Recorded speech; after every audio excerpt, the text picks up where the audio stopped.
साथियों, मुझे ये भी जानकारी दी गई कि तेजपुर यूनिवर्सिटी नॉर्थ ईस्ट की बायोडायवर्सिटी और रिच हेरिटेज को संरक्षित करने का भी अभियान चला रही है। नॉर्थ ईस्ट के आदिवासी समाज की वो भाषाएं जिन पर विलुप्त होने का खतरा है, उनको डॉक्यूमेंट करना बहुत सराहनीय काम है।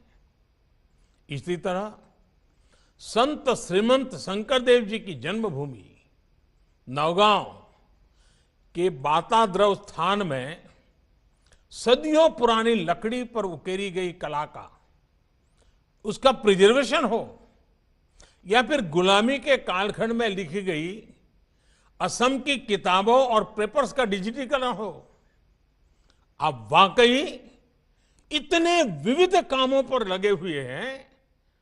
कोई भी इसको सुनेगा उसको गर्व होगा कि इतना दूर हिंदुस्तान के पूर्वी छोर पर तेजपुर में ये तपस्या हो रही है, साधना हो रही है। आप वाकई कमाल कर रहे हैं। साथियों, मैंने जब इतना कुछ जाना तो मन में ये सवाल भी आया कि स्थानीय विषयों पर, स्थानीय आवश्यकताओं पर इतना काम, इतनी रिसर्च करने की प्रेरणा आपको कहां से मिलती है? इसका जवाब भी तेजपुर यूनिवर्सिटी कैंपस में ही है। अब जैसे आपके हॉस्टल्स चराईदेव, नीलांचल, कंचनजंगा, पटकाई, धानसिरी, सुबनसिरी, कोपिली, ये सभी पर्वतों, चोटियों और नदियों के नाम पर है। और ये सिर्फ नाम नहीं है, ये जीवन की जीती जागती प्रेरणा भी है। जीवन यात्रा में हमें अनेक मुश्किलों, अनेक पर्वतों का सामना करना पड़ता है, कई नदियों को पार करना पड़ता है। एक बार का काम नहीं होता। आप एक पर्वत चढ़ते हैं तो फिर दूसरे की तरफ बढ़ते हैं। हर पर्वतारोहण के साथ आपकी जानकारी भी बढ़ती है, आपका एक्सपर्टाइज भी बढ़ती है और नई चुनौतियों को लेकर आपका पर्सपेक्टिव तैयार हो जाता है।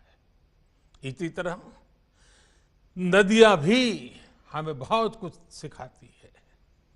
नदियां कई सहायक धाराओं से मिलकर बनती हैं और फिर समुद्र में मिल जाती है। हमें भी जीवन में अलग अलग लोगों से ज्ञान लेना चाहिए, सीखना चाहिए और उस सीख के साथ आगे बढ़ते हुए अपने लक्ष्य को प्राप्त करना चाहिए। साथियों, जब आप इसी अप्रोच के साथ आगे बढ़ेंगे तो असम, नॉर्थ ईस्ट देश के विकास में अपना योगदान दे पाएगा। आपने देखा होगा, कोरोना के इस काल में आत्मनिर्भर भारत अभियान हमारी वोकैबुलरी का अहम हिस्सा हो चुका है। हमारे सपनों के अंदर वो घुल मिल गया है। हमारा पुरुषार्थ, हमारे संकल्प, हमारी सिद्धि, हमारे प्रयास, सब कुछ उसके इर्द गिर्द हम अनुभव कर रहे हैं। लेकिन आखिर ये अभियान है क्या? आखिर बदलाव क्या हुआ रहा है? क्या ये बदलाव सिर्फ रिसोर्सेज में है? क्या ये बदलाव सिर्फ फिजिकल इंफ्रास्ट्रक्चर में है? क्या ये बदलाव सिर्फ टेक्नोलॉजी में है? क्या बदलाव सिर्फ बढ़ती इकोनॉमिक और स्ट्रेटेजिक माइट का है? ऐसे हर सवाल का जवाब हाँ में है। लेकिन इनमें से भी जो सबसे बड़ा परिवर्तन है वो है इंस्टिंक्ट का, एक्शन और रिएक्शन के नजरिए का है। हर चुनौती, हर समस्या से निपटने का हमारे युवा देश का अंदाज, देश का मिजाज अब कुछ हटकर है। इसका एक ताजा उदाहरण तो अभी हमें क्रिकेट की दुनिया में देखा है। आप लोगों में से बहुतों ने भारतीय क्रिकेट टीम के ऑस्ट्रेलिया टूर को फॉलो किया होगा। इस टूर में क्या क्या चुनौतियां हमारी टीम के सामने नहीं आई। हमारी इतनी बुरी हार हुई, लेकिन उतनी ही तेजी से हम उभरे भी और अगले मैच में जीत हासिल की। चोट लगने के बावजूद हमारे खिलाड़ी मैच बचाने के लिए मैदान पर डटे रहे। चैलेंजिंग कंडीशंस, इसमें निराश होने के बजाय हमारे युवा खिलाड़ियों ने चैलेंज का सामना किया, नए समाधान तलाशे। कुछ खिलाड़ियों में अनुभव जरूर कम था, लेकिन हौसला उतना ही बुलंद दिखा। उनको जैसे ही मौका मिला, उन्होंने इतिहास बना दिया। एक बेहतर टीम को अपने टैलेंट और अपने टेम्परामेंट में वो ताकत थी जिससे उन्होंने इतने अनुभवी टीम को, इतने पुराने खिलाड़ियों की टीम को पराजित कर दिया। युवा साथियों, क्रिकेट के मैदान पर हमारे खिलाड़ियों की ये परफॉर्मेंस सिर्फ स्पोर्ट्स के लिहाज से इंपॉर्टेंट नहीं है, एक बहुत बड़ा लाइफ लेसन भी है। पहला लेसन ये कि हमने अपनी एबिलिटी पर विश्वास होना चाहिए, कॉन्फिडेंस होना चाहिए।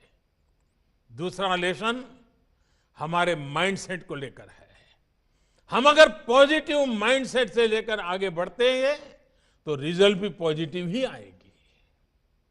तीसरा और सबसे अहम लेसन, अगर आपके पास एक तरफ सेफ निकल जाने का ऑप्शन हो और दूसरी तरफ मुश्किल जीत का विकल्प हो, तो आपको विजय का ऑप्शन जरूर एक्सप्लोर करना चाहिए।